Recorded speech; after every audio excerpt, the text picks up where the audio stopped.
காஷ்மீர் முன்னாள் முதலமைச்சர் ஃபரூக் அப்துல்லா மீதான பண மோசடி வழக்கில் ஏற்கனவே தாக்கல் செய்த குற்றப்பத்திரிகையை அம்மாநில உயர்நீதிமன்றம் ரத்து செய்த நிலையில் புதிய வழக்கு பதிவு செய்ய அனுமதி கோரி அமலாக்கத்துறை மனு தாக்கல் செய்துள்ளது.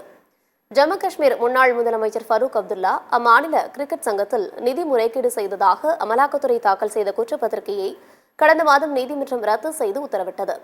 இந்நிலையில் கிரிக்கெட் சங்க நிதி முறைகேடு தொடர்பாக ஃபரூக் அப்துல்லா மீது புதிய வழக்கு பதிவு செய்ய கோரி ஸ்ரீநகர் நீதிமன்றத்தில் அமலாக்கத்துறை மீண்டும் மனு தாக்கல் செய்துள்ளது. அதில் சட்டவிரோதமாக சம்பாதித்த பணத்தில் சொத்து சேர்த்தல் மற்றும் சொத்தை மறைத்தல் ஆகிய 2 பிரிவுகளின் கீழ் வழக்கு பதிவு செய்ய அனுமதிக்க வேண்டும் என்று அந்த மனுவில் குறிப்பிடப்பட்டுள்ளது.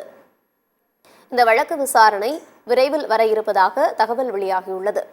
ஜம்மு காஷ்மீரில் சட்டமன்ற தேர்தலில் 3 கட்டங்களாக நடைபெற இருக்கும் நிலையில் முதற்கட்ட வாக்குப்பதிவு இன்னும் ஒரு வாரமே உள்ளது.